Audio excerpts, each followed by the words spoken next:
Alright, they're all buddy here. Yeah, we're all buddy here. How are you, man? You're recording it. You're doing live recording for the video. I don't do that. You know, well, what would you when you got 20 people like this bugger here? Come on. I know you get everything told and told about it. Oh, that's video. Yeah. I thought you were the other box. If you guys don't yeah. Whether they used it or not, I have no idea. I didn't watch those seven. I think they did. I'm not really sure. I do these things. I never know what they're going to ended up. You guys can't finally mark. Cleared off when you're back. That's good at it. Let's see. I'm about to start getting filtered by all the foods back. So, probably that. Yeah, and I've also learned that the very important is using the disability app. To take away their power. They've got a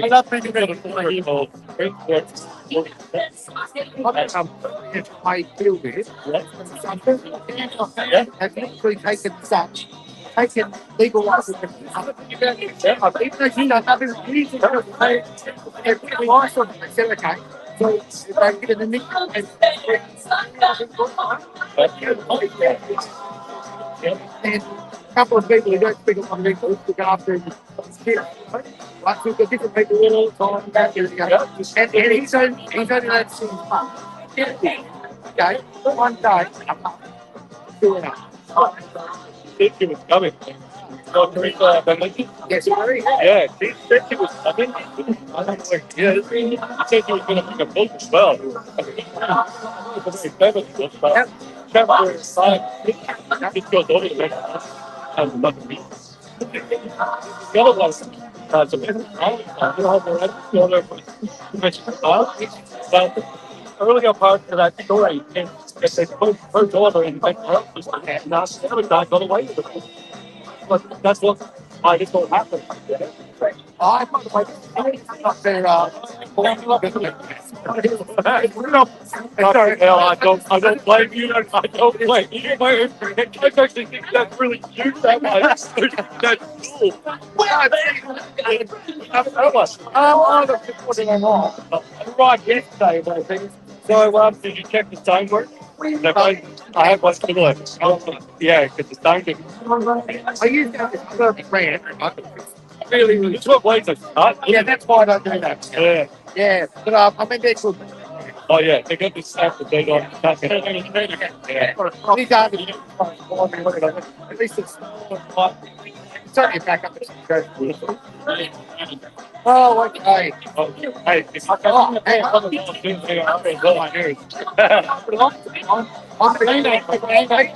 we'll see you in a minute. Right.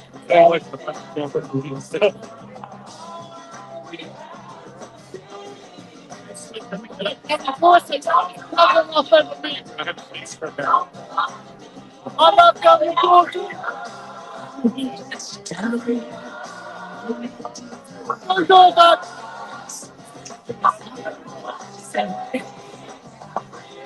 There it is. Thank you. Sorry. Then I'll take up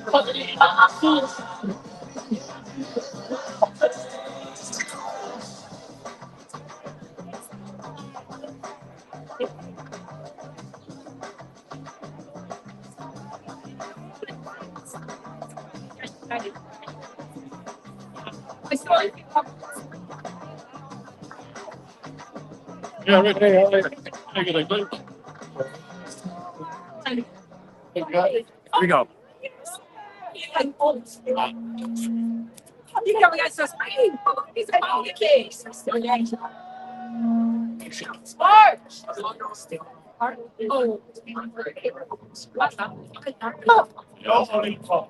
went all that trouble to fix the other one, and this is the one that's working. Murphy's Law. Hello, Perth. Hello. How's this rain we've got? We want to welcome you all here today to this rally against government corruption. We all know that it's happening. We're all feeling the effects. This afternoon, we're going to hear from a number of speakers who are going to give you their rendition of what's going on and how it's working for them, or not working, as we go. Following the speakers, there'll be a walk up through the city, down to Murray Street and back along Hay Street Mall, and then back to here, where there'll be some music. So we hope that you all stay the course, and you're all back here later on for a bit of boogie and celebration. Now, I'm just going to start with a little speech that I've written. And what I've done is I listened to this amazing woman who was in the EU last week. She was speaking. She's a political commentator from Holland, from the Netherlands. Her name is Eva Vladingerbroek. And she's 29 years old. And she's amazing. So she did a very long speech in the EU Parliament. What I've done, I've just adapted it to fit here for us in Australia.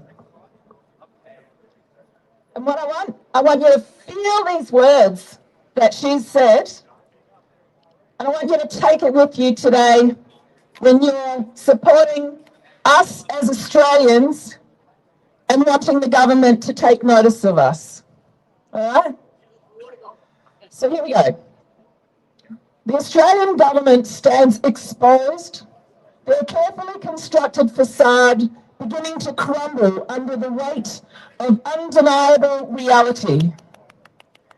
They assured us that their projects were for the good of all, the path to prosperity and peace.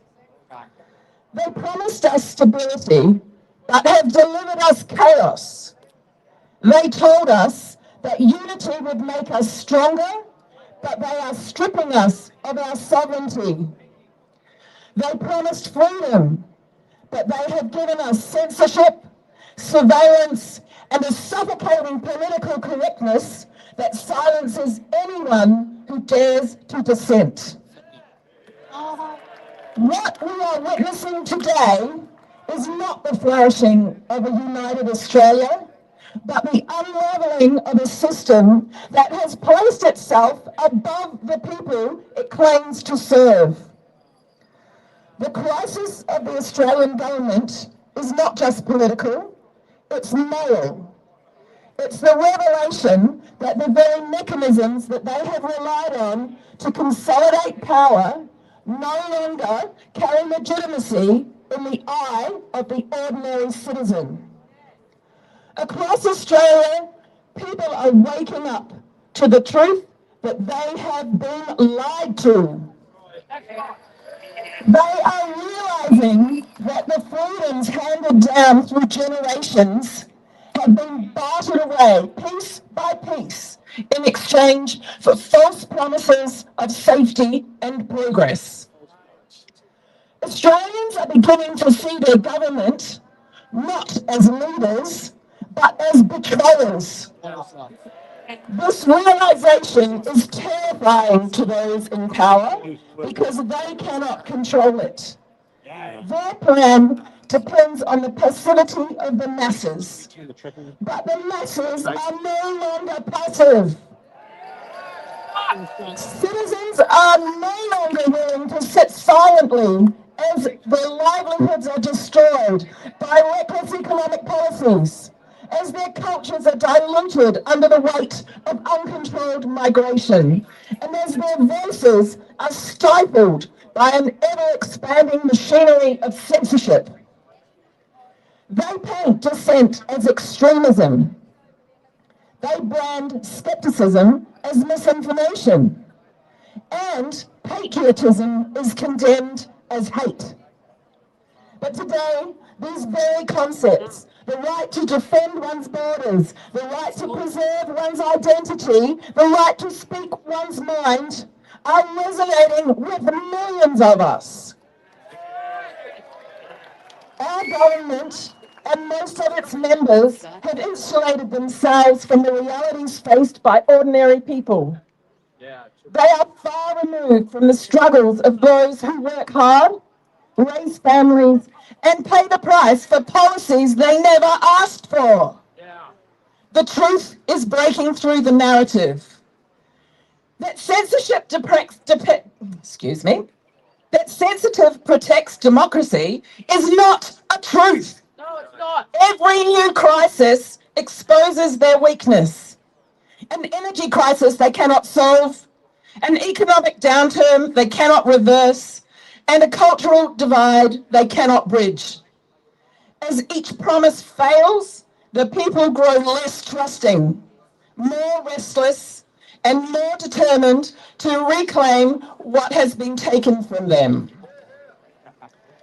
This awakening is not isolated. It is spreading across borders, across languages, and across generations.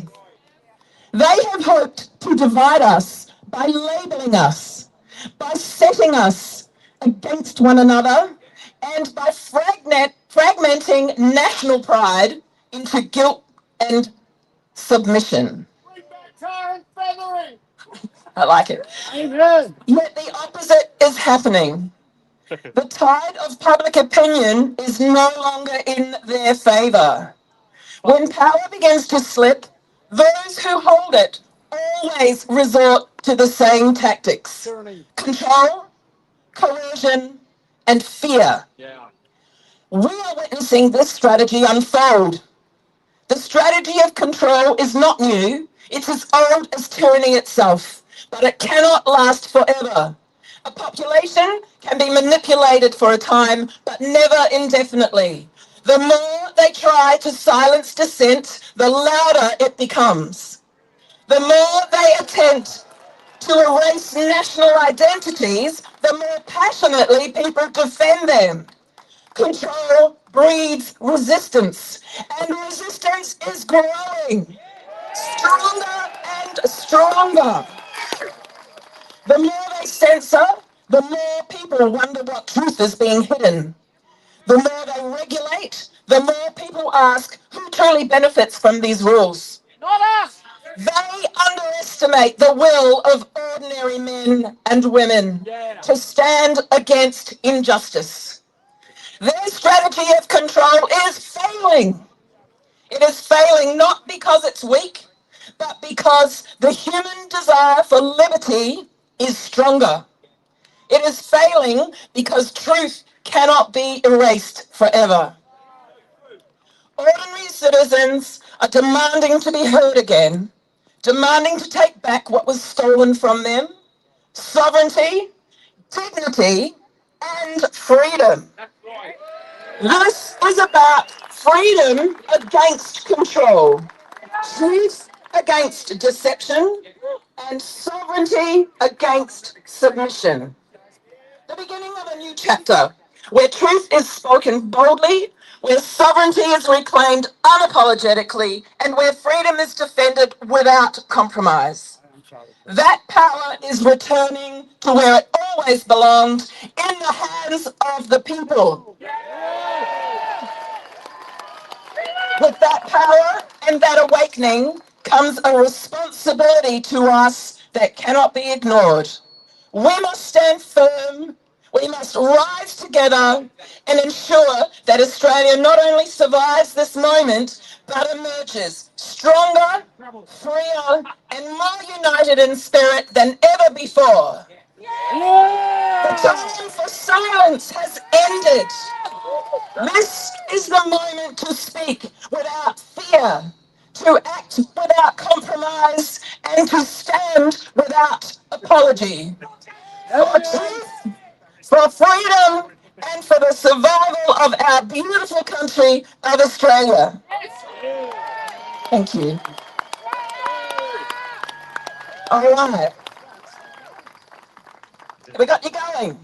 We got you going. We're already going. We're ready to march. Okay. Our first speaker today is Robin Jackson Stegner of Courage is Secure. Welcome to the stage, Robin. Come and tell us what it's about.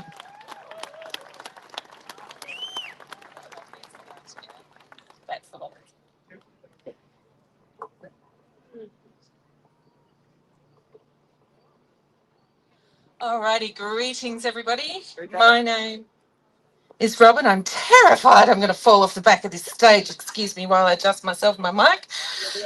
My name is Robin. I am the founder of Courage is Secure. I'm independent media and one of the managing editors for the Light newspaper Australia. Wonderful. I'm going to talk to you about Mr. Max Freedom right here at the front. I think my microphone stand is drunk. It's leaning to the right. And of course, we have the founder, producer, and presenter of Edge Radio, Mr. Aaron Malloy. Where are you? Somewhere. Wonderful, wonderful independent media. Now, why are independent media important? Because we cannot trust corporate media. We cannot trust liberal media. The media have been used by the government and by the ugly, ugly creatures who don't have the testicular fortitude to show their faces to deceive the public. It's a specialised psychological warfare tactic that corporate media has been employed for.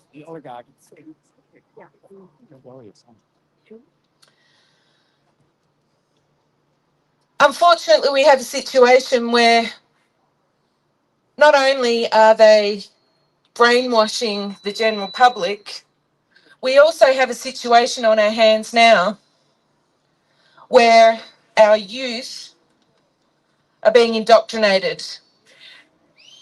Now, when that spreads to Turn the game down, Luke. academia, our entertainment, our music, our TV shows, it starts to change people's beliefs, people's values, how indeed they see reality. It is a slow erosion of our cultural foundations, and it's through persuasion, influence, and of course, controlling the narrative. And this is the very dangerous point where we find ourselves in at the moment. This is a fifth generational war tactic. You don't need tanks rolling down your street to be under attack. And we are most definitely under attack, and our youth are under attack. Spiritual war. That's right. We should be all very concerned about our youth, about our academia, about our universities indoctrinating, brainwashing, subverting Australian culture. There's a very good video on YouTube if you want to go and have a look. It's a Soviet defector, Yuri Bezmenov. You want to go and watch that and inform yourself about ideological subversion. It usually takes a couple of generations. It's a very slow tactic. It doesn't just happen overnight. And that's what we've been seeing. It creates distrust. It creates division. It creates cynicism, a loss in our institutions. I remember when I was in primary school, it started with the introduction of being politically correct. You remember that? Nope. No. And then that spreads to products like coon cheese. Apparently that's offensive, right? No, it's an Australian cheese. That's your name. Aunt Jemima, yep. But then we head on into the late 90s, early 2000s, and we find ourselves with what I like to affectionately call brain rot. Brain worm. It's a mind virus. This is when people want to say to you that what you're saying is a microaggression, that your words are violence. No, our words aren't violence, and we can see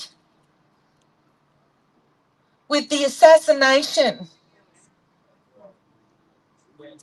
of the Christian conservative founder of Turning Point, Charlie Kirk.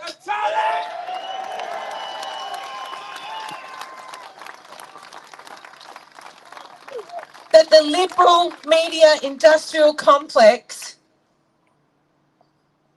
presented him in a particular way. The universities presented him in a particular way. They twist your words, they turn them upside down. It's called Newspeak. Read the book 1984.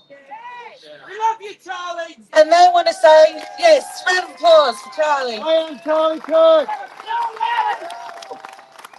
Our words are not violent. Our words are powerful.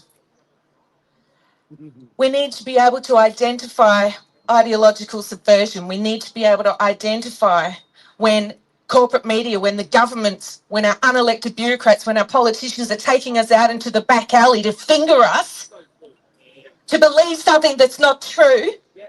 And then they tell us on the TV that it's the right, the far right, that is violent and that our words are violent. No, they had to shut Charlie up because that was an attack on him, that was an attack on free speech, and that was an attack on every single person here.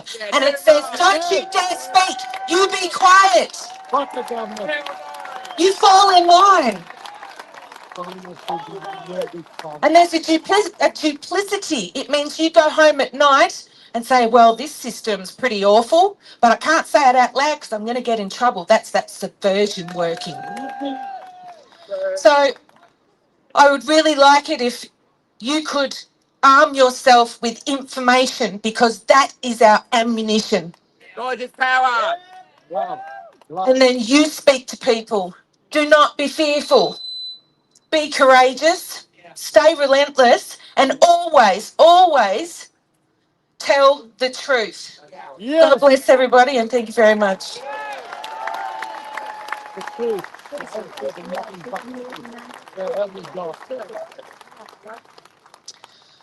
So last night in Sydney and many other places across Australia, and before that there were many vigils for Charlie Kirk. We would like to have a minute's silence for Charlie. Thank you, everybody.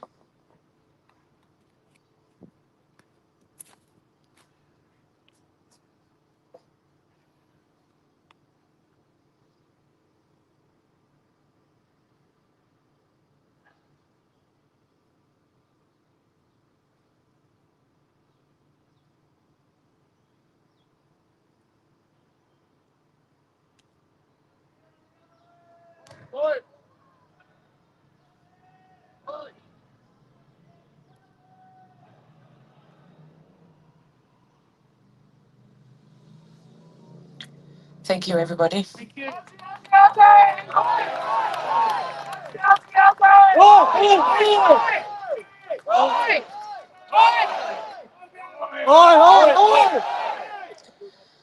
And we're going to play a tribute song. This is my great pleasure to introduce. No? Oh. No, we're not. No, computer says no. Thank you very much, everybody. And make sure that you always speak the truth. We are all Charlie Kirk. Thanks, everybody.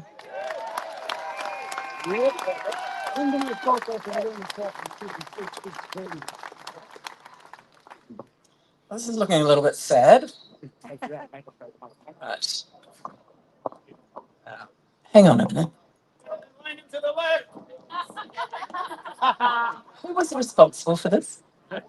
Albanese. Yeah, Albanese.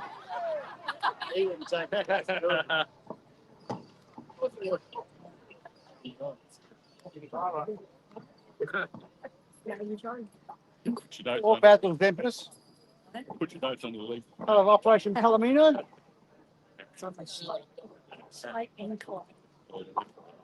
Looking forward to bringing off, of course, next Operation Palomino. Turn the mic off when you do that. Wow. So many moving parts. I've been waiting. When you lose those moving parts. There we go. Oh, I know much better how to do it than any man, I'm pretty sure.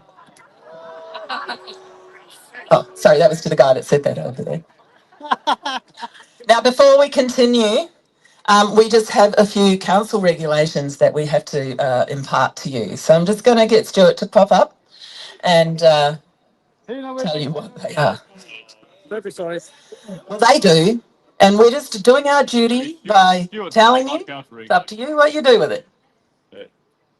Wrap it up and send it back on. Oh, hello everyone. So it's actually I'm the protest applicant. So I actually applied for the permit for today. And, Thank you, Scott. We love you. oh baby. All right, so Service. I have two conditions that the Chief Commissioner of Police has says I have to impart to you. The one is we have no problems with. We don't want any signs or imagery which incites violence or hatred. No problem there.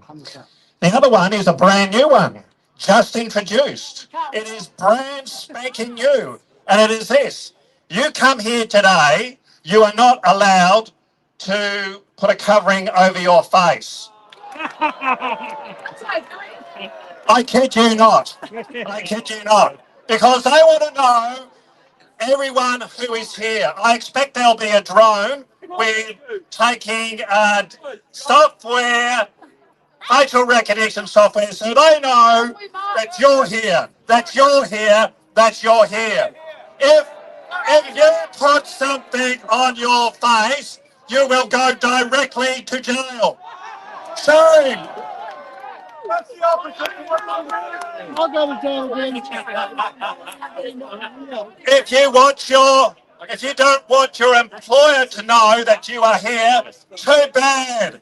They don't care if you get the sack. Shame. Shame. If you are a police officer and you want to support what we are talking about today, they want to know every single police officer that turns up. So they will be called in to get an unfriendly chat on Monday morning from Commissioner Cole Blanche. Shame! Down with Cole.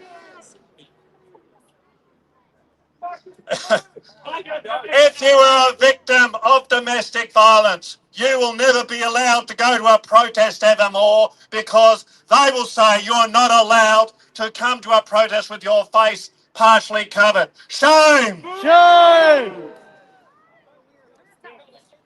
So what is happening here? They are breaching Section 75 of the Criminal Code, which says any person, including the Commissioner of Police, who hinders or interferes with the free exercise of any political right by another person is guilty of a crime and is liable to imprisonment for 3 years. Lock them up! Lock him up. Lock them up! Lock him up. I have now fulfilled my obligations to inform you of the permit conditions.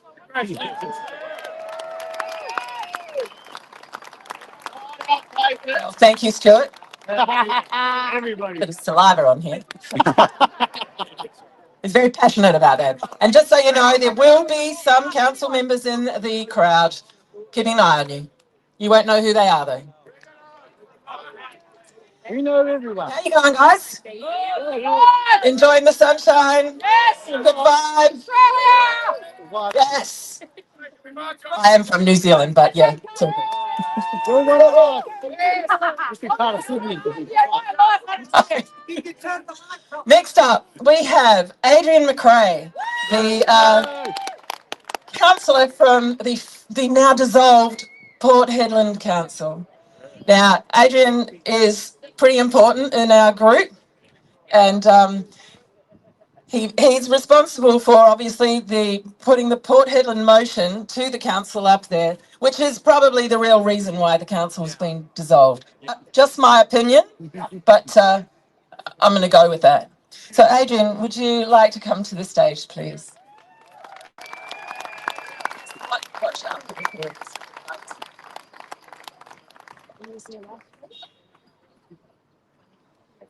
Well, can you hear me okay? Yeah. Well, this is the most Aussie flags that I've seen since... Last weekend. no, I wasn't here on the 31st, but certainly the most I've seen since Anzac Day in Gallipoli in 2003. So if you would indulge me, I'm going to get everyone with a flag. If you can wave it in the air, and I'm going to take a photo of you guys from up here.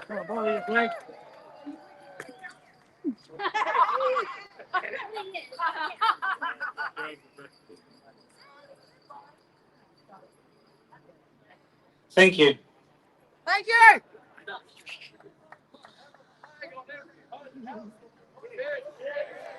I think that's someone just suggested we put an Australian flag on every house, and I couldn't agree more. We've seen they're trying to do that in the UK, and they're getting absolutely shut down for it.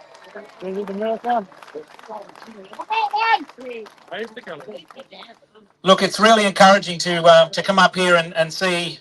You know, we just get every way of shutting down Australian pride and a bit of patriotism. And and coming down from Port Headland, we don't get to see crowds this size and certainly this many Aussie flags in one place. It's really uplifting to know, and certainly on the 31st, many of you were probably there as well. It's a really wonderful feeling to know that we've still got genuine Aussie patriots that are proud of their country, proud of their flag, proud of our culture, and proud of what our ancestors have built in this country.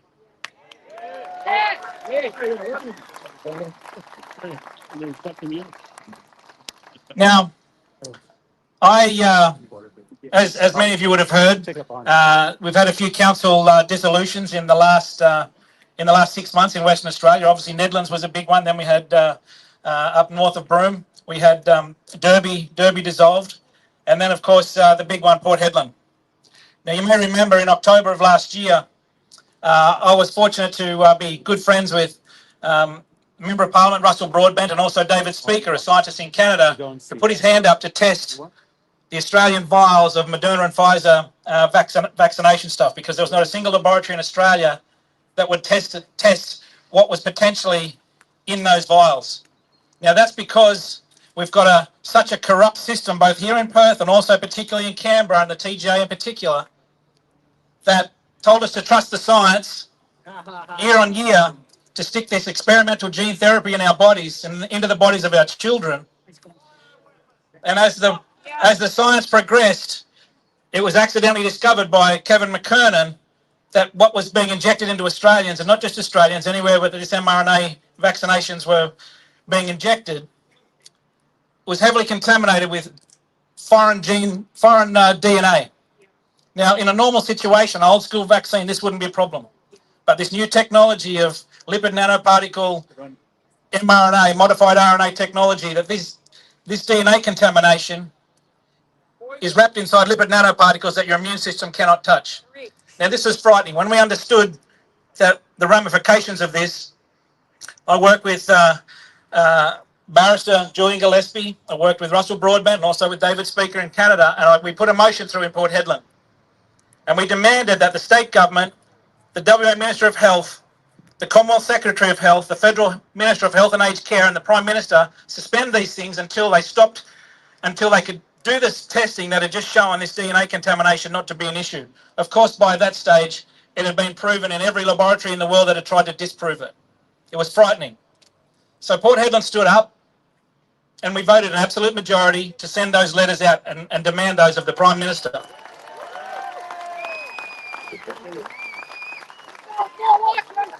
Now, as many of you would have seen, that caused a massive reaction from the Premier of WA in particular, because he was the Health Minister of this state when those mandates were rolled out on us, and he was pushing that snot into the arms of every man, woman and child in this wonderful state of Western Australia. And of course, he first came after the council. He told the council in Port Headland that we need to stick to our knitting. That, of course, offended every councillor in the state, because councillors, as many of you would know, we don't get paid much money, $10,000 or $20,000 a year for a full-time job that you really it's the one level of government that you are actually giving your full service to the community. Now that pissed off councillors around the state, so instead he targeted his attack on me because I had the temerity to go to Russia with Julian Assange's father to the BRICS conference because we wanted to see world politics and the change in world politics taking place with the big BRICS conference that happened in Kazan. Of course, I absolutely got belted for that, and I've copped it pretty hard all across the media, not just here, but all around the world. I've had something 250 million plus views, most of them positive, but a lot of in the mainstream, particularly aggressive portrayal of who I am, what I stand for, and Channel 7 calls me a domestic terrorist. Now, I want to have a bit of the crowd engagement. I'd like just quickly, how many people here have not been to a rally in the last 5 years that are sort of standing up for these Australian rights and freedoms? How many haven't been to one? I'd like to say welcome. Thank you for being here. This is it's wonderful that so many of you have come out and are now starting to see, particularly with what's happened with Charlie Kirk. There's a war on ideas. There's a war on free speech. And when that war turns, it's been what we call metaphorical, but now it's turned real. When we see someone live on our telephones or on our laptops or on our computers at work, to see how far they will go to shut down free speech. Yeah. Now we're seeing all across this state, farmers, anyone that likes hunting or would like to protect themselves are having their guns removed. Yeah. But more than that, the weapons that we all hold, and every one of us has this weapon, and that's our voice. And they're doing all they can to take that weapon from you. So what they're rolling out on us now across, not just here in Western Australia and Australia at large, but all around the world, they're doing everything they can to take that weapon of our voice and our free speech off all of us. And we only have to look at the UK. This is our I guess our parent country. Yeah. Up to 30 arrests now happening a day in that country for people making Facebook posts that oppose the absolute ridiculous rates of immigration and illegal immigration that they're allowing into that country. Unchecked immigration is absolutely out of control in this country. I'm not a white supremacist. I'm not here to preach any ideology. I'm just here to say that while Australians are sleeping on the street, every time I come to Perth, there's extra bodies laying on the street up here in Adelaide Terrace. And we've got all these people, Australian veterans and everyone else that can't afford houses, and we're just flooding this country with more and more.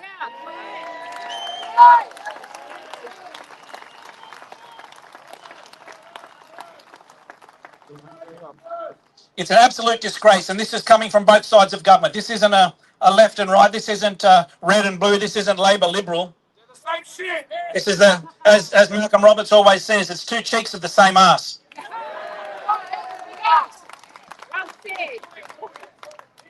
But anyway, I could talk for hours up here on the Port Headland stuff. One thing I just want to say quickly, I think I've already gone over my time, but we have to be very, very careful about how much of this mainstream media narrative we're allowing into our homes and into our minds. Yeah.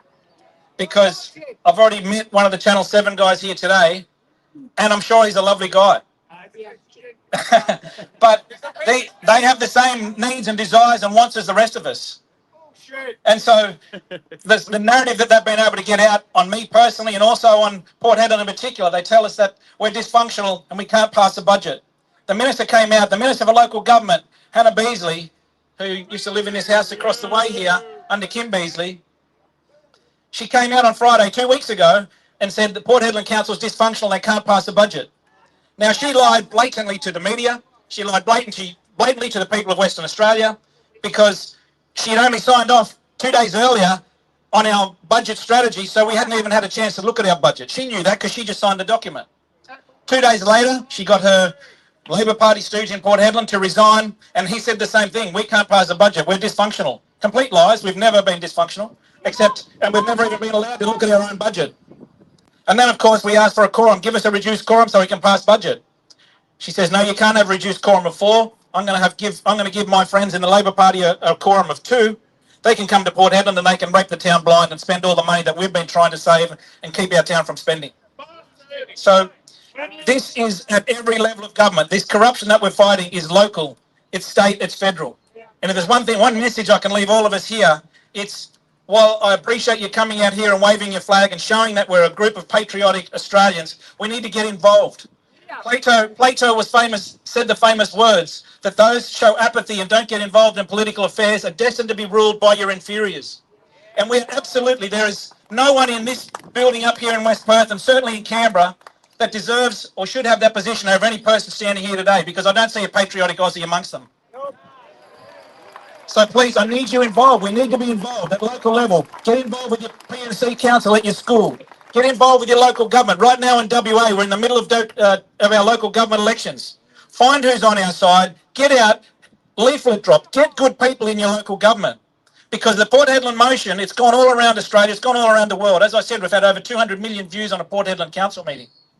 But if you guys, everyone here today, gets out and supports good candidates for this local government election, we will see a wildfire, not just of the Port Headland motion and the COVID stuff, but genuine, decent truth filtering up from the ground up. It never comes from the top down. It always comes from the bottom up. And this is the way, this is what I've learned personally, that the changes will not happen if we're going to stand here and demand action from Canberra. It won't come. It will happen in our local government with our local communities, because those guys in local government, they live amongst us. They're rate-paying members of our communities like the rest of us.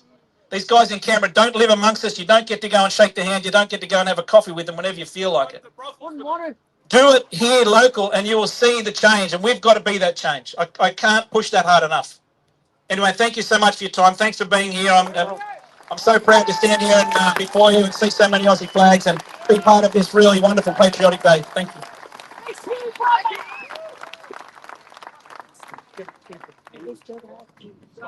Big hand for Adrian McRae. I hope you take notice of what he was saying. It really is time to get involved. You need to have your voice heard and you need to get the momentum happening, particularly behind the Port Headland motion. Okay. So next up, we have Jodie Clune. Jodie Clune ran for the Senate in the last election, representing Jared Rennick's People First Party. And Jodie's setting up a branch of People First on behalf of Jared Rennick here in Perth. They are amassing branches all around the country so that by the time the next federal election comes around, Jared Rennick's name will be a household name. Okay, I'd like to invite to the stage Jodie Clune.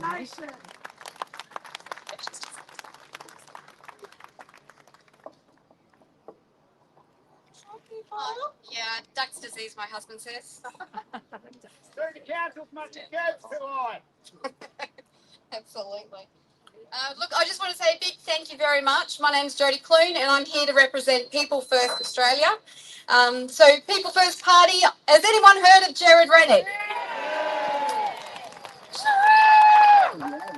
Isn't it amazing to have voice in Parliament that is actually representing, and to see that voice have their backs turned on to Jared Rennick and some of the other amazing parliamentarians, and when we actually are trying to get our message that we're here today to say, hey, government, we don't have confidence in you because you're not hearing us. Even the people that are speaking for us, you're turning your back on and walking out on. Now, when those in Parliament are not hearing what we're calling about, not hearing what our frustrations are, and those who are standing up for us are literally having their backs turned on them, they are doing that to you and to me.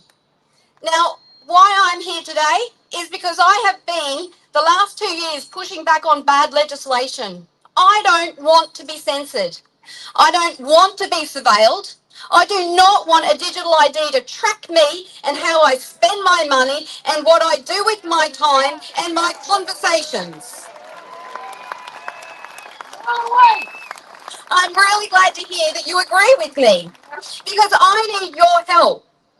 As Adrian was up here saying, we need us to come together and to stand up and say no more. We need to take the positions of those who are meant to be representing us, and we need to pull back the politicians that are in there to work for other interests, not the Australian people. It is time Australians were put first back into this country.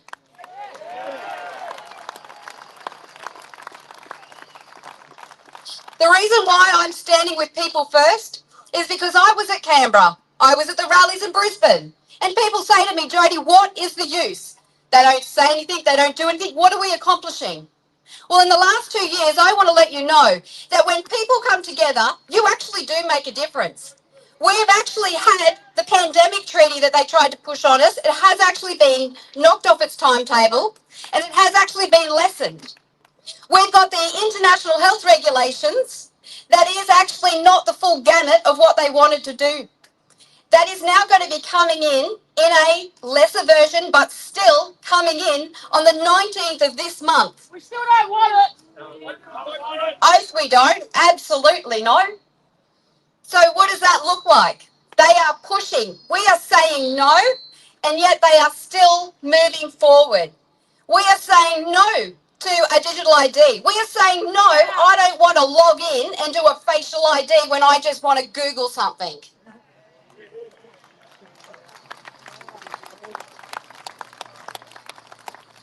Right now, we have a government that is absolutely rolling over us. They are absolutely just shutting off. When we say we want the housing crisis taken care of, what's their solution? Well, let's go to India. Let's spend money in training them, bring their tradies over, and then build our houses.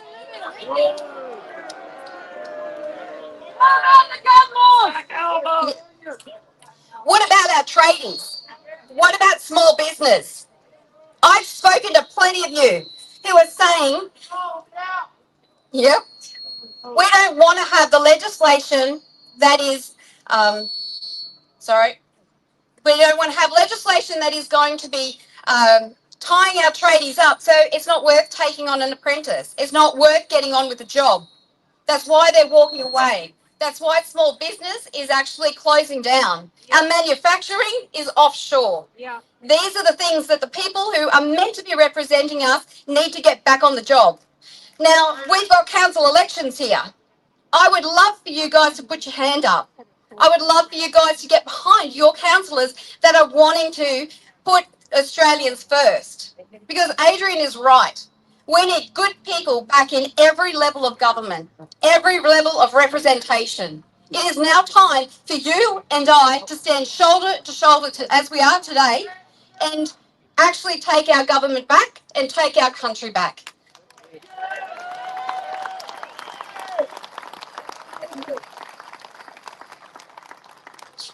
So I'm asking today, get involved. It is amazing to see so many flags. It's amazing to see so many of you here today. Let's get involved. Let's support those who are stepping up. Let's support those who are putting their hat in the ring because it's a hard gig. Let's get Australia back on track. The policies, the values need to be reinstated. It's not rocket science. It just takes people who are looking at our next generation and how can we protect them and how can we make their future better. Thank you. No,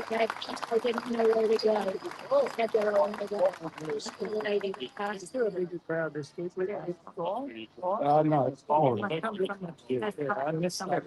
Short people. Probably double the size. Yeah, someone said about 25. Oh, there we go. That's good. Stretch my legs.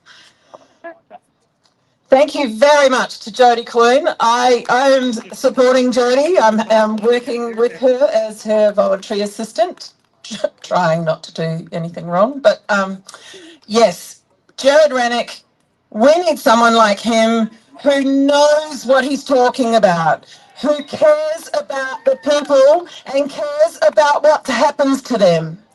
So anybody who wants to support Jodie in the march towards the next federal election, please come and see her today. Give her your name and address. Hope you've got some paper and a pen, Jodie. And or go on to the WA Jared Rennick People First Party website and you can fill out all the information there. So big hand for Jodie Clune.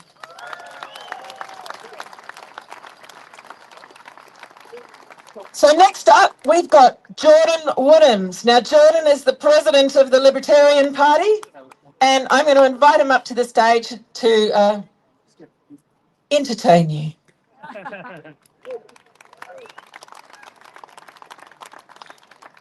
Hey everyone, I'm just going to say it is heartwarming to see so many Australian flags out here, and it is fantastic to see so many young people as well. I remember, some 20 years ago when I was a bratty teenager, I used to say to people, it's a free country, man, free speech.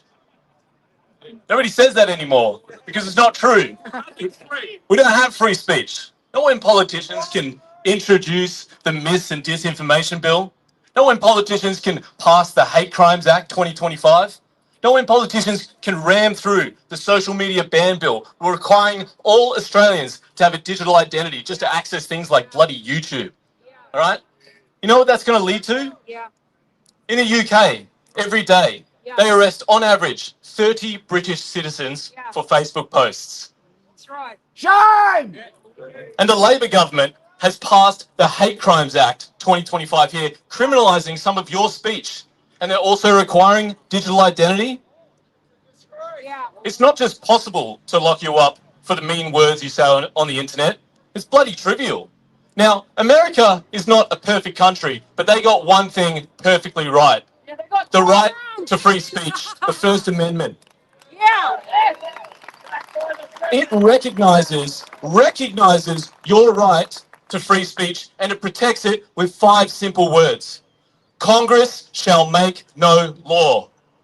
That's how you protect your rights. Put them beyond the jurisdiction of the politicians. Don't even give the government the opportunity to regulate your speech, your privacy. That's what libertarians stand for. Libertarians stand for our right to speak, our right to privacy, our right to protest. Rights that are meant to be inalienable, not government permissions. We understand. Join a party that understands the government can't grant you your rights because your rights can't be given to you. You were born with your rights. Libertarians understand that you were born free. Yes. Your rights existed before government, and we created government not to dispense our freedoms, but to protect them.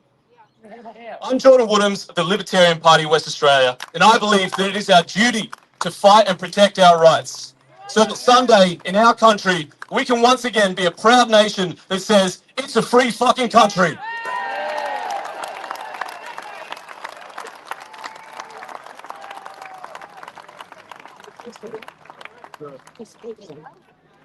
Jordan Woodhams, well said. A free fucking country. Yes.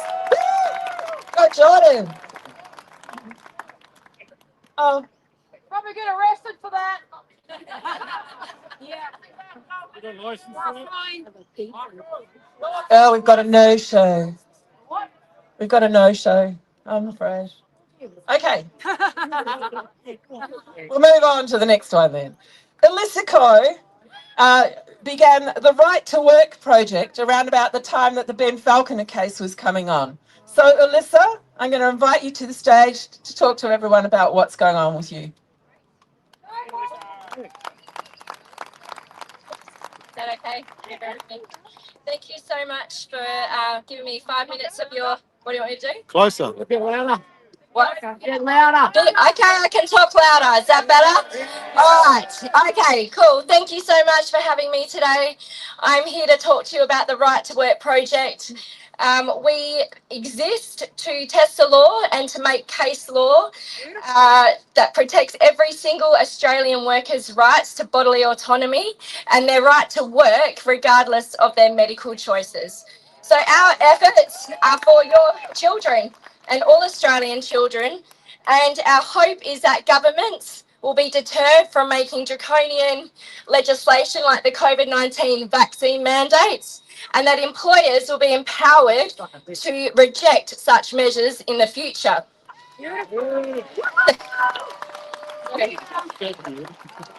group formed in 2022, and we are as a response to a large number of people who are seeking help as they agonised over the decision of whether to take an experimental drug known as the COVID-19 vaccine and retain their employment and their societal privileges, or decline the vaccine, lose your societal privileges and become a pariah and get sacked.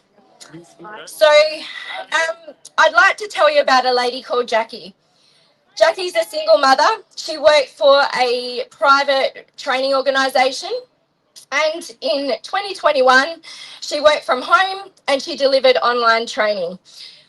So when the mandates for her industry rolled out, she had conversations with her employer, voicing her concerns and explaining to them that she'd had a previous anaphylactic reaction to influenza, and she was quite concerned about this experimental drug. So she was allowed to take annual leave while she, went through the processes of getting one of those very rare medical exemptions from the Chief Health Officer of Western Australia. So in January, on a Friday in January of 2022, Jackie was sacked by her employer while she was on annual leave. And the next business day, she received her COVID-19 medical exemption from the Chief Health Officer of the time. So Jackie contacted her employer. I've got this medical exemption that you wanted me to get. Please, would you reconsider my termination? And her employer declined and stood firm in their decision to sack her.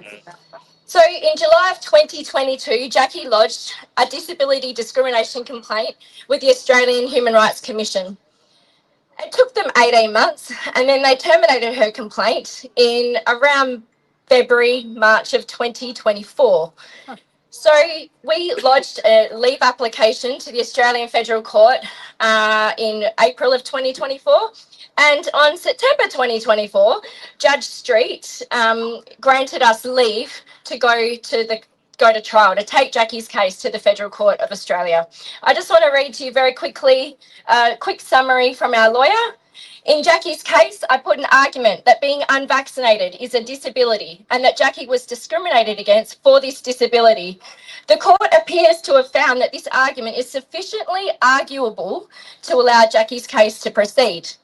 Jackie also had some medical contraindications, and I argued that these medical contraindications were also a disability and that Jackie was also discriminated against for these disabilities. And again, the court appears to have found that this argument is sufficiently arguable to allow Jackie's case to proceed.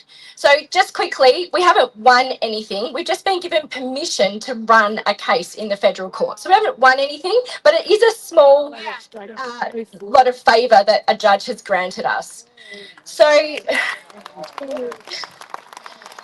we entered 2025 and we did 2 lots of mediation, and that failed, surprisingly. So we're going to trial. We expect the trial date to happen around June of 2026. And anyone who's familiar with the legal process knows that litigation is expensive and it costs a lot of money, and every lawyer is worth their wages. Just like I don't go to work for free, they don't go to work for free either. And so we have the services of Ben Tomasi. You might remember him from the Falconer case. He was actually the originator of this argument. It's kind of his baby, and we're very, very pleased to have him execute the argument in a court for us. So I'm here today to say, please, would you consider supporting us? You can check us out on Telegram, X, and Facebook. Just search the Right to Work Project. I've got people in the crowd with some cards with a QR code that will send you to our GoFundMe page. And I'm asking you guys, just would you consider partnering with us for the sake of your children and yourselves, so that maybe the next time they try and roll out an experimental vaccine mandate, we will have some case law to actually say, no, you really can't do this. It's not okay. I just want to leave you with some words from an ancient prophet who tells us to do justice, to love kindness and mercy, and to walk in humility. And today I'm asking you to help us to do justice, to right the wrongs of 2021 and 2022, when thousands of people lost their jobs because they refused to participate in a great experiment of COVID vaccines that I'm quoting Greg Hunt there. So thank you so much for your time. Woo. See you.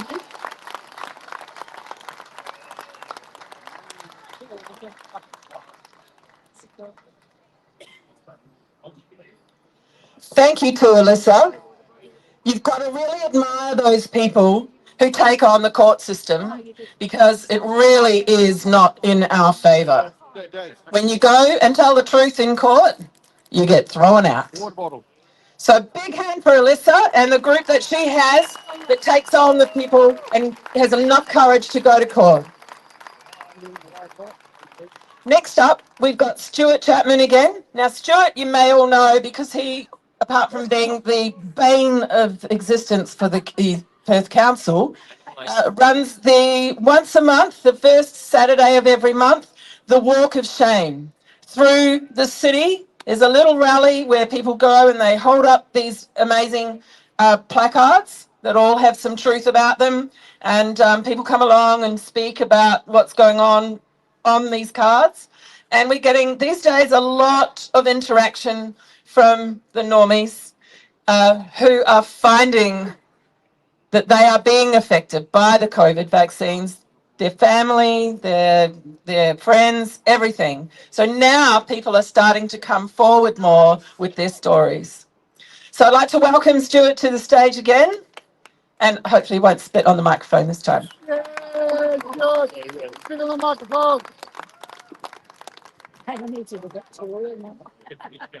Oh, hello, beautiful people. Come on up. All right, so first Saturday every month we have the Walk of Shame. We walk and do the Walk of Shame because the politicians, the pharmaceutical companies, the media should be doing the Walk of Shame.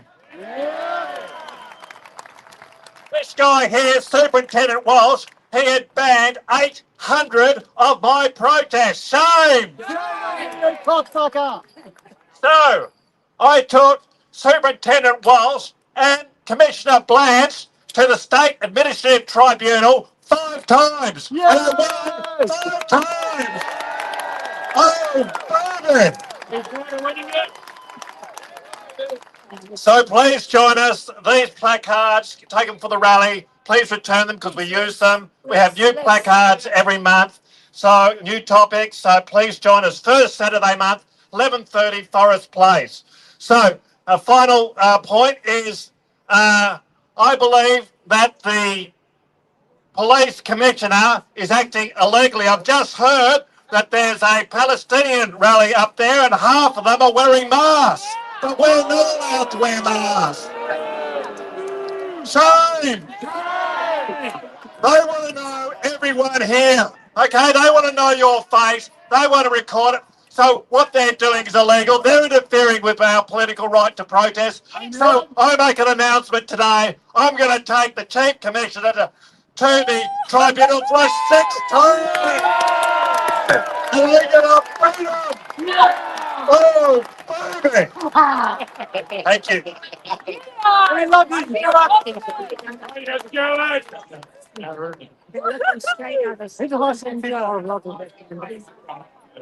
Oh, I can't complain about this one. Oh, oh.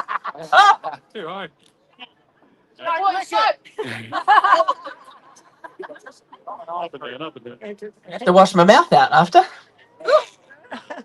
Okay, big hand for Stuart. It's a great undertaking to do a rally every month, particularly right in the middle of the public. And if you want to jump onto Max Freedom, you can see some of the things that happen and some of the things that Stuart has to deal with. It's pretty full on. Anyway, big thanks to Stuart. Next up, we've got Michael Kaludi. Now, Michael Kaludi was a former representative running candidate for AFP, the Australian Federation Party, back in the previous election, not the last one, but the one before. He's now running as an independent, or soon would be independent candidate, unless someone wants to pick him up. Diminishing our power, all these small things. Maybe. Absolutely. Michael has a lot to say. He's very, very experienced in the field of politics. So I'm going to invite Michael to the stage. He's going to have a chat to you about the Constitution, about democracy, and what's going on about the next election. Michael. The Constitution is the solution. Thanks, Pip. Thanks to Pip and Luke and whoever else has organised all this and indulging me for a couple of minutes, and all of you people out there. Yeah, look, I wanted to reiterate some of what everyone else has already said, particularly Adrian McRae with what happened up there in Port Headland. But the Constitution, people, if you don't know it and you don't know what rights it conveys on you as an Australian, it's time to get to know it, because it doesn't give you a right to free speech. That's implied. But it should, and we should get that corrected fairly shortly. But what it does give you is the right to representation, and you're not getting it. When you have a two-party system and everybody votes for what the party tells them to vote for, that's not representation, and we need to stand up for that in 2028. So that's something you've got to get onto. They're meant to represent you. Democracy in action. Okay, over there is Rebecca Pizzi. At previous election, I met Rebecca. She's now on the council at Joondalup. If you can run for your local council, as Adrian has done, as Rebecca has done, get on there. That's your first line to democracy. And you can't stop paying your taxes, but you can stop paying your rates. and then your council will be a little bit upset. And in a couple of months, they'll start asking, why aren't people paying their rates? And there's a lot of other things that we need to be doing as citizens to put some pressure on the government to give us what we deserve and what we're entitled to. So start there. The next election, there's going to be lots of rallies, there's got to be lots of events. We're coming up to 2028. It's closer than you think. And there will be people like myself, there'll be people like the other people who have spoken today who will be needing your support. And at the end of the day, it's really up to you. People like me and people like them who are comfortable standing up here and running their mouths off can't do anything if we don't get the support of the public. Okay, it's all up to you. Every single one of you here today should give yourself a clap on the back for turning up. But we need 10 times these numbers, and these rallies need to grow every week or every month or wherever they're held, and send a strong message to these people. 2028, things are going to change. And you'll be hearing from people like myself and people like these other candidates organising events and telling you what exactly it is we require of you to do to put pressure on these people that stand in our government every day, taking a paycheck, and they're not representing you. They're representing the oligarchs, they're representing BHP, they're representing these big companies. They don't care about you in the slightest. But it's your vote that gives them the power to do that. That's what you've got to remember. Not only your vote, that's what you get. But every time you spend $1, that's a vote. So be very careful where you spend your money. And the last thing I'll leave you with is it's up to us old farts. It really is. The young people are struggling. Most of them are struggling to pay their mortgages and get by. People that have reached my old age, most of us have done okay. We're doing a little bit better than the young people who are struggling. And it's up to us to lead the way. So I can see a lot of old farts like me out there. It's up to us. Lead the way. We know what this country should be. We know what it was. We know what happened. And it's time to turn it around. It's time to turn it around. Now, sorry, that wasn't the last thing. What happened in the US with Charlie Kirk, I've got one thing to say about that. When the left tried to tell you that violence or that speech was violence, what they're really setting up was that violence was acceptable against speech. That's the problem. Speech is speech. Any person out there, you can disagree with everything I've got to say, but you've got the right to say it. And we need to start with that in this country. It's one thing the Americans got right. Thank you.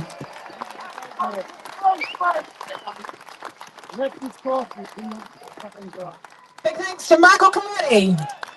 Some good things to say. We've got 2.5 years before the next federal election. We're going to have to get our shit together. Yes, we should do away with preferential voting. Anyway, just my opinion.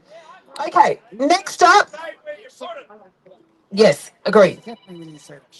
Next up, we've got Pelio, who you probably know because he's always organising rallies. He's always in the thick of doing something. He's responsible for a number of the stand in the parks that happen around the city, and also has had great success backing all of our people approaching the Joondalup Council. So Pelio, would you like to come up to the stage, please?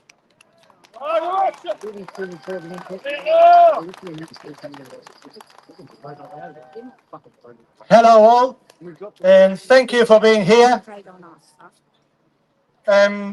We all know that digital ID is not going to be good. It's coming, and it's coming fast. And we need to think, what are we ready to lose? What are we ready to give up for this? Like when digital ID comes, if we cannot log into social media, we can't log into social media. Fuck that. Let's meet people in the park instead. So that's what the Stand in the Park is about. It's about making connections physically with people. There's a website called standinthepark.org where all the stands across the world are listed. So wherever you are in the world, you can go and check, and there'll be a stand in the park near you where you can go and meet the local awake community. We need to remember that they want us divided, and they want us fighting each other. And this is, when we're fighting humans, we're fighting the wrong thing. We need to fight government instead. So we need to accept everybody's point of view. We all have different points of view at some point, right? And we need to find our common ground. And the common ground is freedom. So I've got just a quick list of tips of things that you can use to resist government control and remain free. Use cash.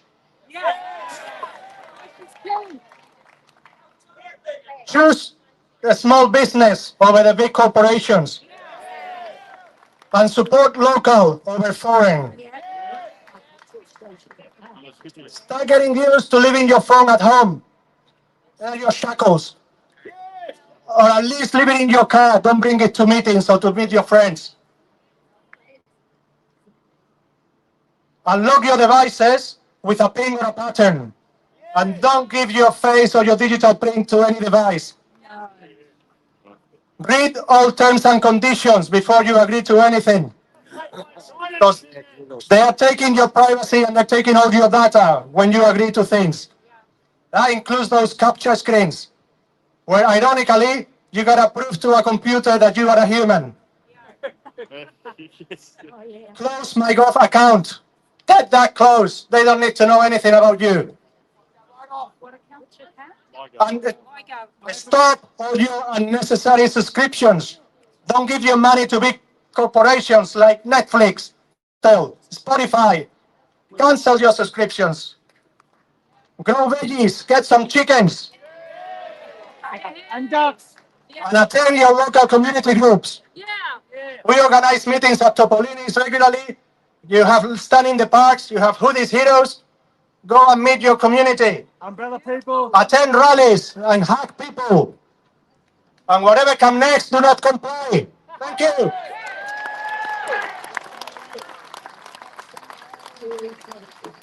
Did you hear that? You gotta hug people. All right? Make sure, come on, I want to see some hugging going on. So we haven't got long now. You'll be heading off for the walk very shortly. We've got 2 more speakers. Our next speaker is Chloe Geddes from the Aligned Council of Australia, and then we'll have Branchy from the Hard Yarns podcast, who's going to get you ready to walk. Okay, I'd like to welcome to the stage Chloe Geddes, who's also our representative for Children's Health Defence here in Australia, and she's going to talk to you about the Aligned Council of Australia and what is going on with them in regard to the WHO and what's coming from the WHO. The World Health Organization, the one who want to tell you what to do about your own bodily autonomy. They're going to direct the government to mandate you to do everything that they want you to do. So you've got to be prepared.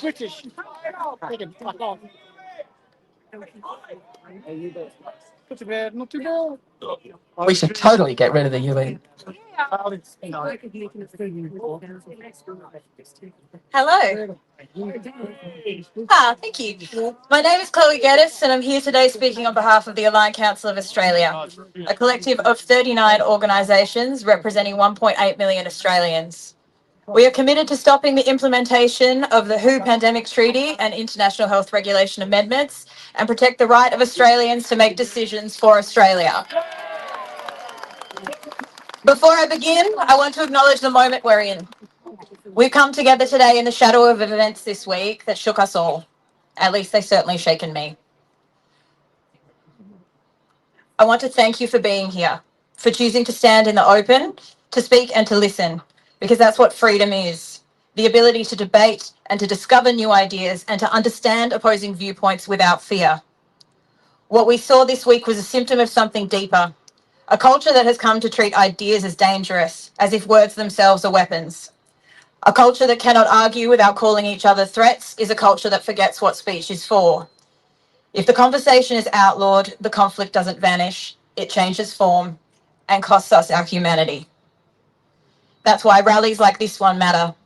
That's why freedom of speech matters and the ability to explore a marketplace of ideas, because without it, we don't just lose our voice, we lose the very ground beneath us. We're all gathered here today because we have woken up to a hard truth. Our government is corrupt. Not just careless, not just misguided, corrupt.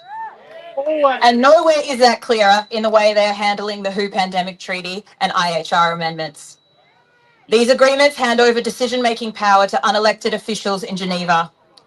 Our leaders promised to defend Australian sovereignty, but instead they've signed us up to surveillance, censorship and control.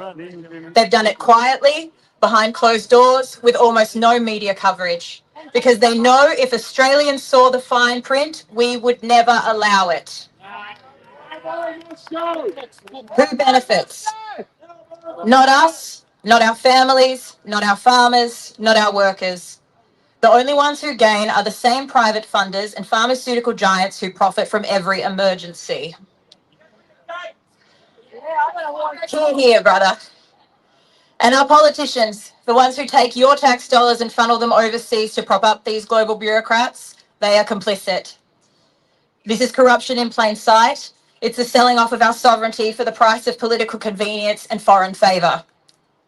But here's the difference between us and them. In the face of their corruption, we answer with integrity. In the face of their censorship, we speak louder. In the face of their disrespect, we double down on respect for each other, for our freedom, and for our country. That is what makes us stronger than any threat we face. So let me speak directly to the government. You were elected to serve Australians, not the World Health Organization. You don't get to sell off our sovereignty like it's pocket change. We see you, we know who you serve, and we will hold you accountable.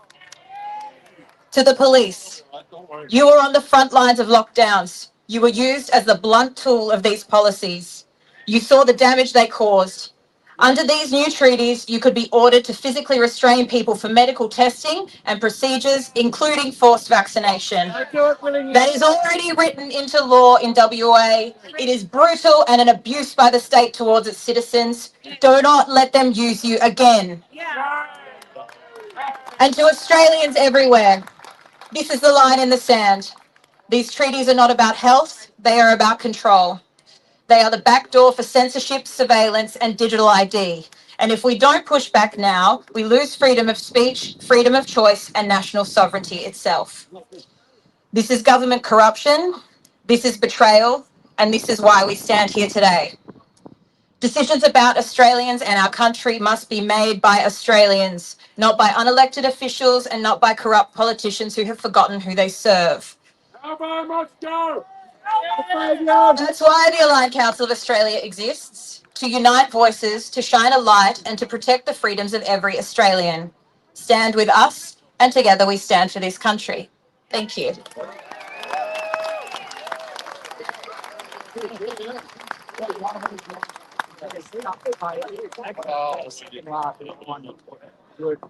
So you've got to get yourself across all of the things that are going on with the World Health Organization and the international health regulations. They will affect you. You need to know what to do to stand up against it. Thank you very much to Chloe for doing that for us. Right, we're getting ready now to go on the march. It might rain, but hey, whatever. We're now coming up to the microphone is Branchy, as you might know him, from the Hard Yards podcast. And if you have not yet had the awesome pleasure of listening to Branchy on the Hard Yards podcast, then you must jump on and do that. He's pretty amazing. He's got great guys that come and help him out. Chloe's on there quite a lot. And fantastic topics. All sorts of things that you want to know about. So, Branchy, you want to come up to the stage? And I believe Branchy's going to get you ready. Are you ready? Sorry, what was that? Sorry? Oh, please, please, come on. Are you ready? Is that what we're doing? We're going to do star jump? Yeah, I'm the last speaker. Are we feeling good about that? How good? Finally, we can bugger off and go for a march like we wanted to do. Now, I'm going to do you all a favour. Now, I cut out about 90% of what I was going to say because we all want to bugger off and start marching in unity. So, I'm going to leave you one thing. This week, obviously, with Charlie Kirk, we saw the horrifying things we saw with people reveling in the death and the murder of a loving father and husband. And I don't I don't hate them for it. I feel sympathy for them. I feel sorry for them because they're a victim of orchestrated division. And this is something that a lot of us are going to find hard to hear, is that if we respond to them in anger and emotionally, we too are a victim of that orchestrated division.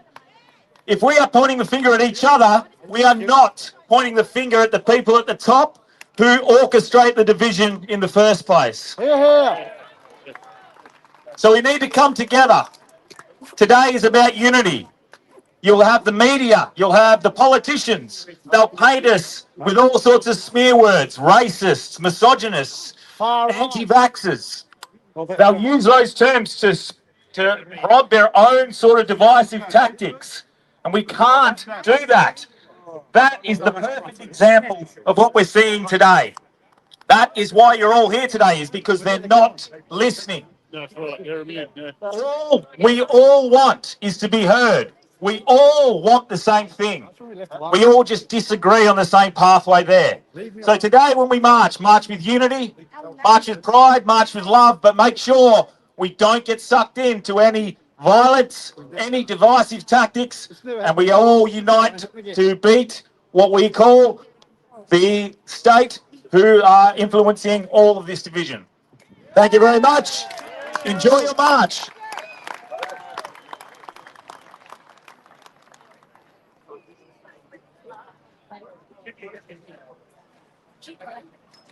So that's all from the speakers today.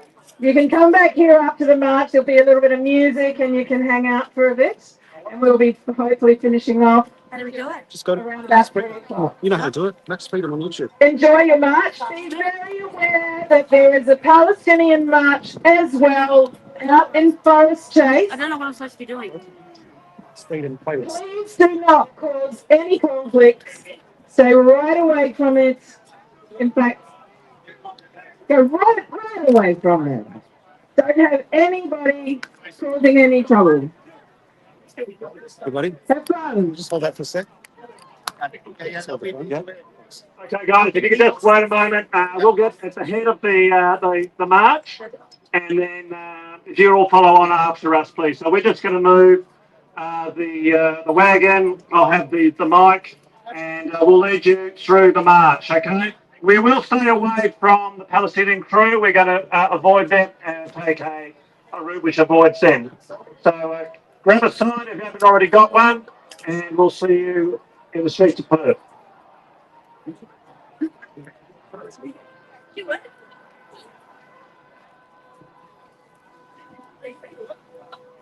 Is it still live, Richard? Okay. Are you doing it?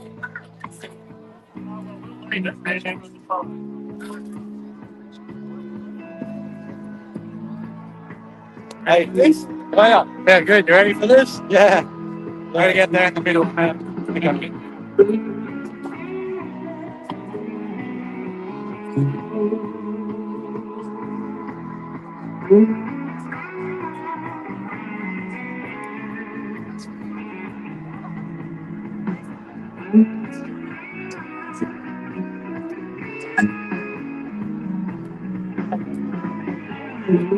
We're gonna come on the batteries there.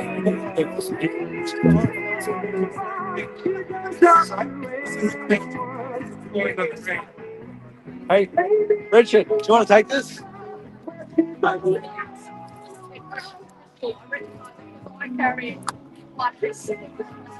Yeah.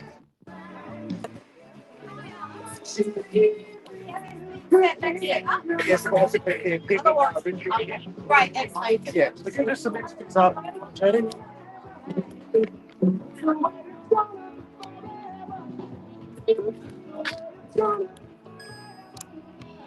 These two must be at the front then.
One thing, baby. Unity.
Unity starts with you. Unity starts with you. Unity starts with you. Unity starts with you.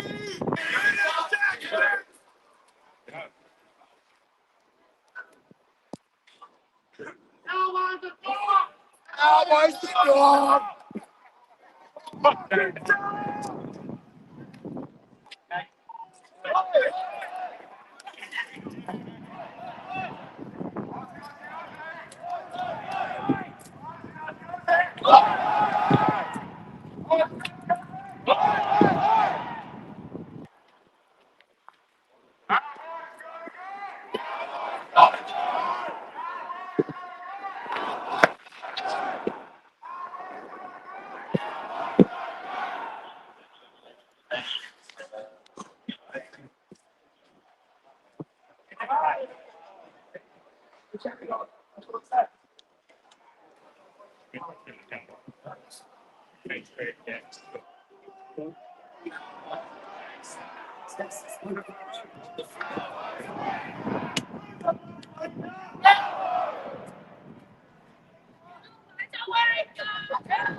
Unity starts with you.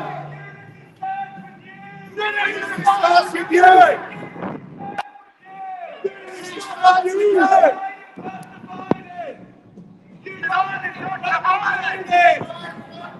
United, not divided. United, not divided.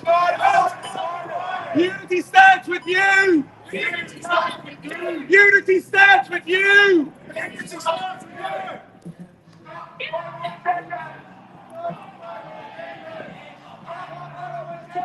Stop blowing agendas. I've just got a card. I've got a card.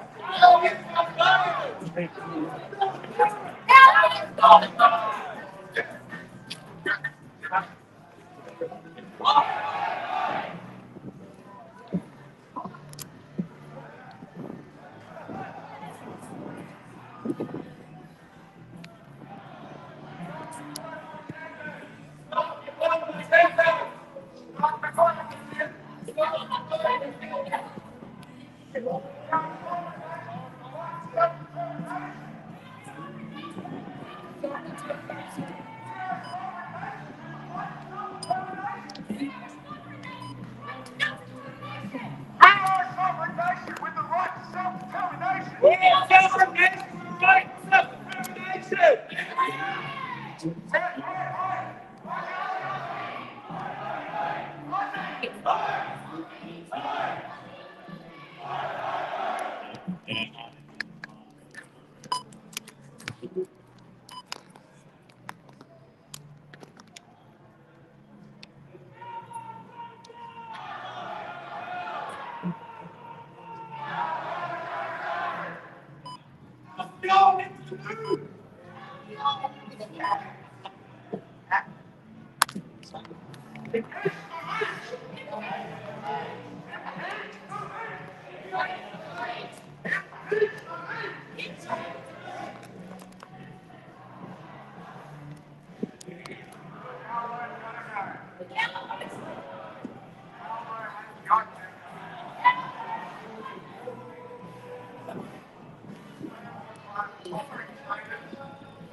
Okay.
Elbows away!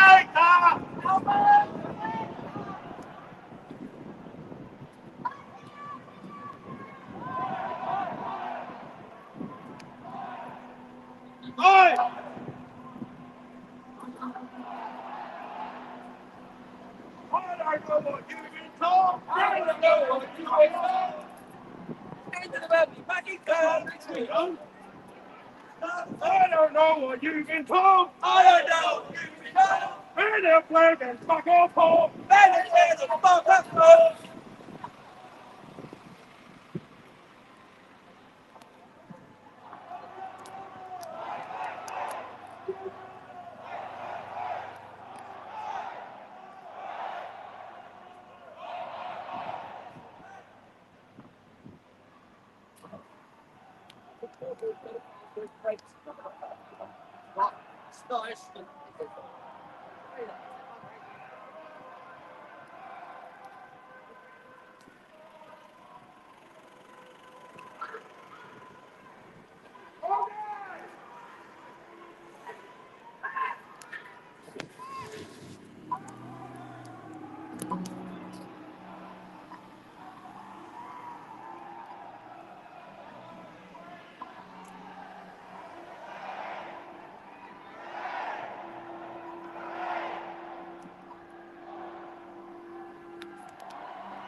It's time to take a stand and Australians to reclaim their land. It's time to take a stand and for Australians to reclaim their land. It's time to take a stand and for Australians to reclaim their land.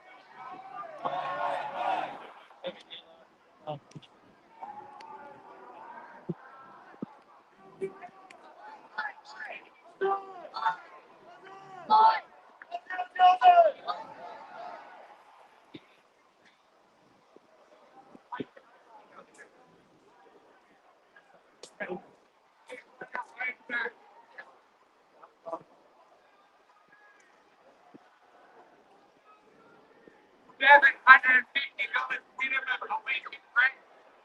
What are they contributing outside? It's not good. That's not better.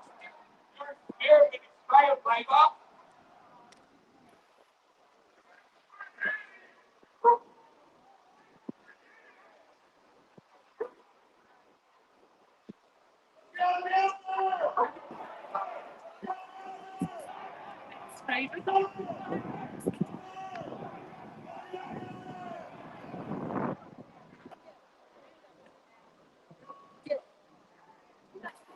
Nice.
It's pretty nice to go.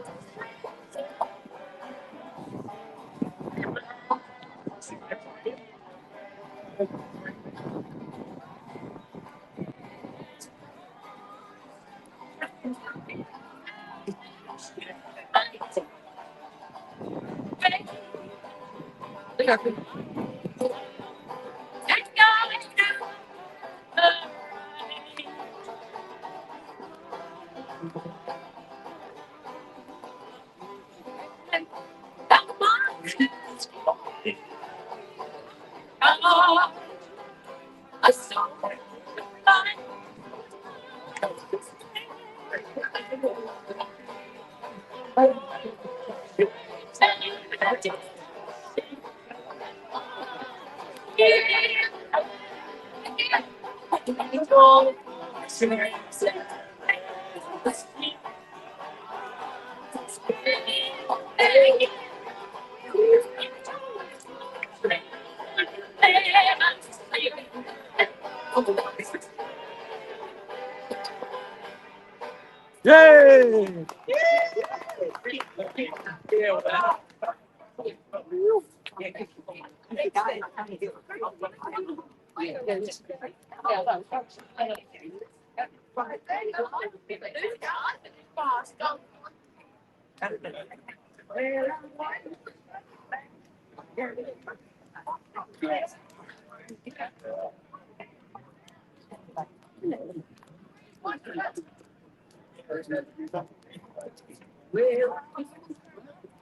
Well done, everyone. Successful march. Great work. Likewise. All right, everybody, make sure you stay relentless and be brave. Don't let what's happened make you afraid to speak. Speak. I'll see you later. Do you want to switch bits and I'll hold the camera? Talk to people? I can. Be up for it. I'm right. finish my outro.